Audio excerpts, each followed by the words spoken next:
मुझसे ज़्यादा मेरे रिश्ते शायद हमारे विपक्ष के लोग ज़्यादा जान रहे हैं, और जितना विपक्ष के लोग नज़र रखेंगे मैं समझता हूँ उतना रिश्ते और मजबूत हो जाएंगे। अध्यक्ष महोदय, मैं आंदोलन को बहुत दूर से देख रहा था, और उस आंदोलन में जो जीत के बाद नारा लगा, एक नारा लगा अध्यक्ष महोदय, सरकार के खिलाफ नारा लगा कि सरकार को ये अहंकार था कि सरकार झुकती नहीं है, लेकिन उन्हीं नई पीढ़ी के लोगों ने ये वो नारा दिया कि झुकाने वाला चाहिए, सरकार भी झुकती है, और सरकारों को झुकाना भी नौजवानों को आता है। सरकार झुकी और स्वीकार किया उन्होंने। जो करोड़ों नौजवान जो मांग कर रहे थे कि सबसे पहले जो मंत्री जी हैं वो इस्तीफा दें, और बिंदु दूसरे अलग हैं जो हम लोगों को जानकारी में मिल रहा है अध्यक्ष महोदय, सरकार हर विषय पर स्वीकार किया, लेकिन पता नहीं अध्यक्ष महोदय ये बात समझ में नहीं आ रही है कि सदन में उन आश्वासनों को क्यों नहीं रख रही है सरकार, जो सहमति बनी है। और उसके बाद अध्यक्ष महोदय हम लोगों ने देखा कि जब मंत्री जी लौटे हैं, मंत्री नहीं रहे, उसके बाद सदन के बाहर उनका स्वागत किया गया। अध्यक्ष महोदय, जो स्वागत हुआ उसके लिए हमें कोई शिकायत नहीं है, लेकिन माननीय सदस्यों को कितनी बड़ी राहत मिली होगी, कितने बड़े संकट से बचाया उन्होंने। एक प्रधान जी को हटा करके प्रधानमंत्री बचा लिया आपने।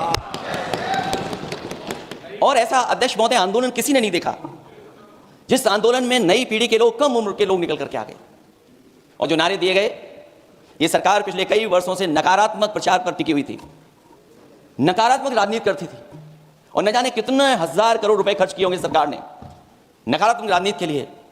लेकिन नई पीढ़ी को मैं बधाई देना चाहता हूं, उनके मनोबल को और उनकी एकता को, और जिस तरीके से उन्होंने प्रचार किया, अंततः सरकार को झुकना पड़ गया। भाजपा वचन नहीं देती, जुमला देती है।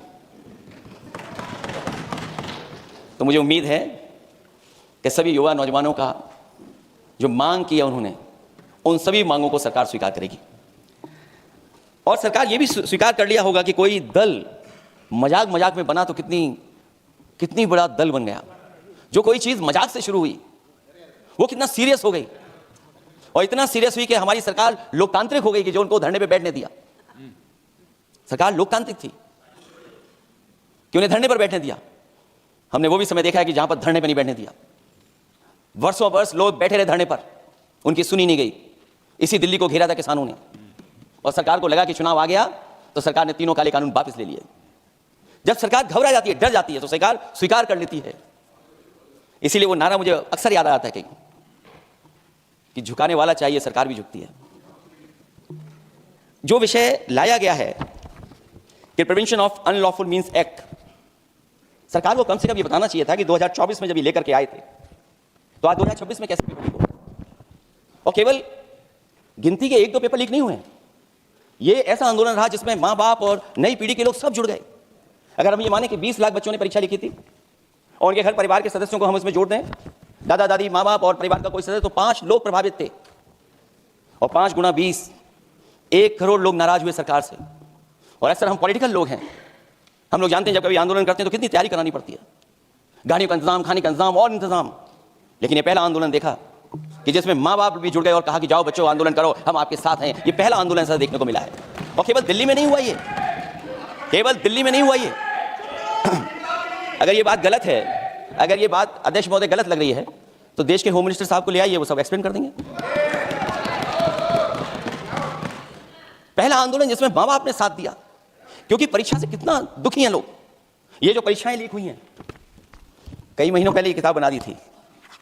और अध्यक्ष महोदय, जो लोग चढ़ावा चोटी नहीं बचा पाए, वो पेपर लीक कैसे बचा पाएंगे? जो भगवान के दरबार से दान गायब हो गया, दान चला गया, वो लोग पेपर लीक बचाएंगे? किस कानून को, जो कानून पहले बनाया उसी कानून का संशोधन करके लेकर आए?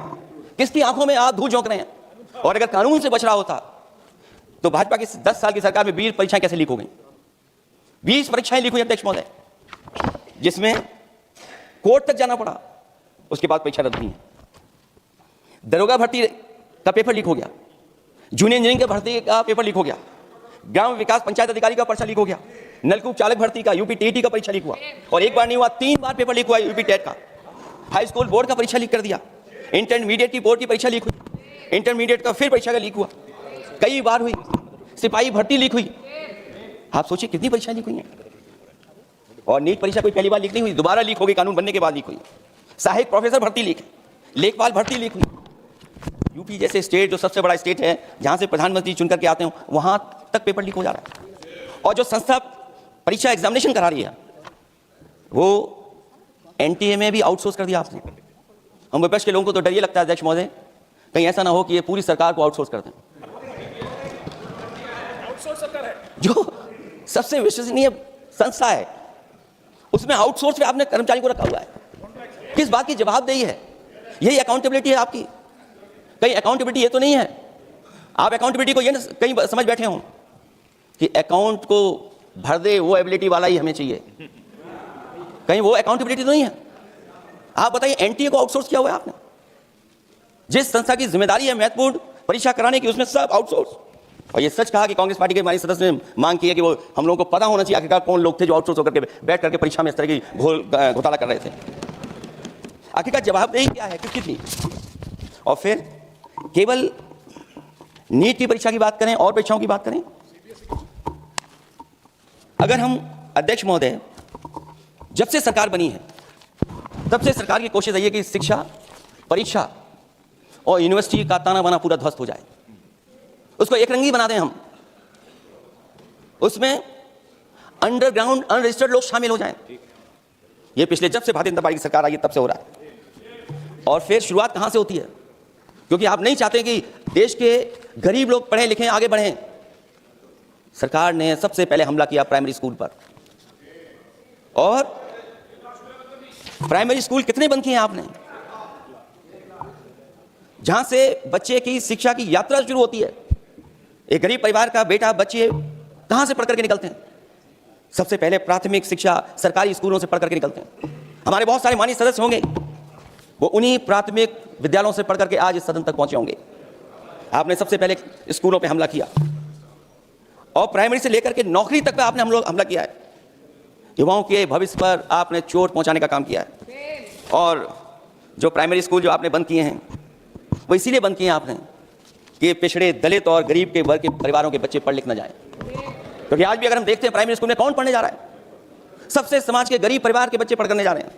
सबसे पहला हमला आपने वही किया। और इसलिए किया क्योंकि नींव पर ही अगर हमला होगा तो ये आगे नहीं बढ़ पाएंगे।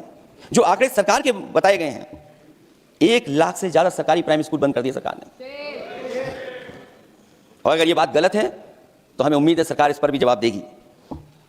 और अगर हम आंकड़े निकालें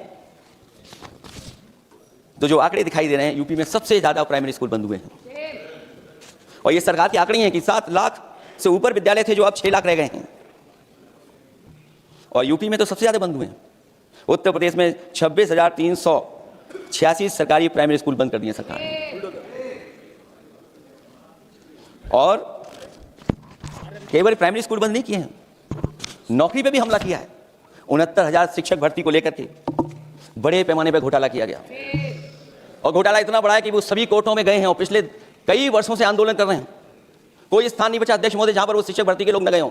मंत्रियों के यहाँ गए, आंदोलन किया है, हाई कोर्ट गए, सुप्रीम कोर्ट गए। लेकिन देखिए सरकार भी कमाल की है कि सरकार उनको नौकरी नहीं देना चाहती। और इसलिए नौकरी नहीं देना चाहती है क्योंकि उन्हें भर्ती गलत की है। और भर्ती में जिन लोगों का अधिकार छीना है वो सबसे ज्यादा पिछड़े और दलित परिवार के बेटे जिनका अधिकार इस सरकार ने छीना है। और ये अगर बात नहीं ठीक है तो हमें उम्मीद है कि सरकार इसका भी जवाब देगी।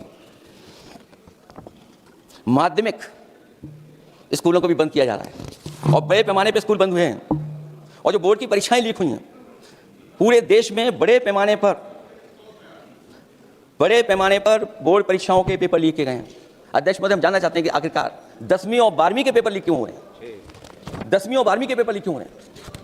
इसके लिए अगर कोई सरकार के पास जवाब हो तो बताएं।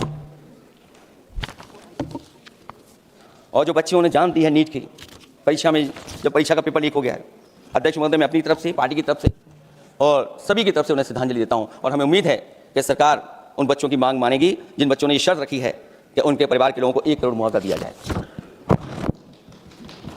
जब उच्च शिक्षा में जिस तरीके से भर्ती हो रही है अध्यक्ष महोदय, जो उच्च शिक्षा की भर्ती है उसमें जो अपॉइंटमेंट हो रहे हैं उनके बारे में तो क्या चर्चा करें कि जब संस्था पे सबसे ऊपर बैठा व्यक्ति ही अन्याय करेगा तो पूरी संस्था में अन्याय होगा।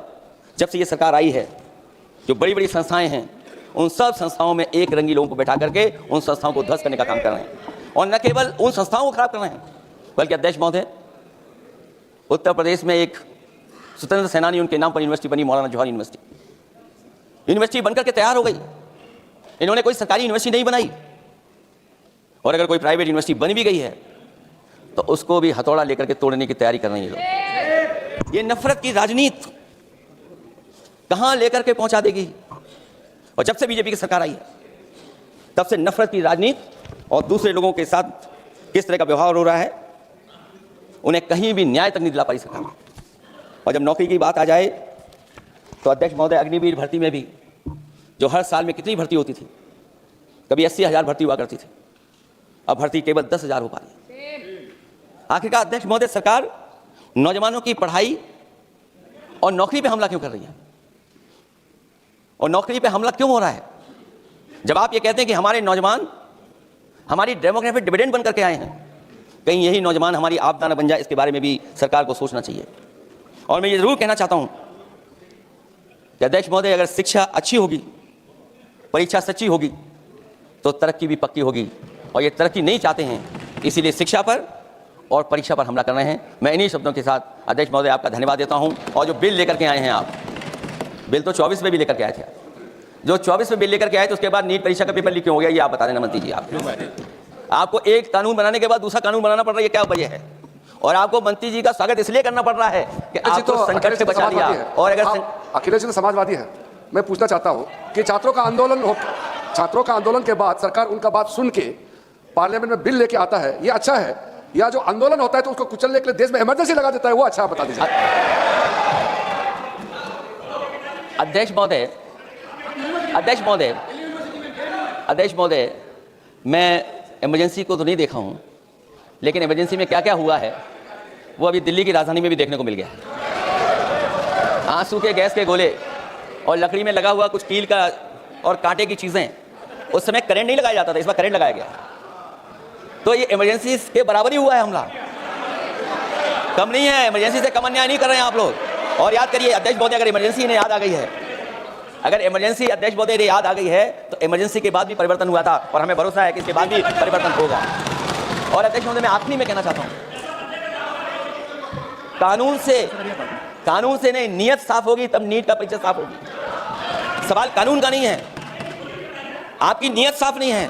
और जिस समय आपकी नियत साफ होगी तो परीक्षा भी साफ हो जाएगी। और हमारे साथी जो कुछ और बातें उठा रहे हैं, आज मौका नहीं है, लेकिन आपको भगवान भी माफ नहीं करेंगे, क्योंकि आप चढ़ावा चोरी में शामिल हुए हैं। और चढ़ावा ही नहीं, जो गुप्त दान था वो भी चोरी हुआ है, गुप्त दान। और ये पाप की श्रेणी में नहीं आता है, महापाप की श्रेणी में आता है। Akhilesh ji bill pay. और अध्यक्ष महोदय, आखिरी में मैं इतना ही कहना चाहता हूं, शिक्षा की रक्षा के लिए जो आंदोलन हुआ है वो हमेशा आंदोलन जीतेंगे। बहुत बहुत धन्यवाद, बहुत बहुत आभार प्रकट करता हूं आपका।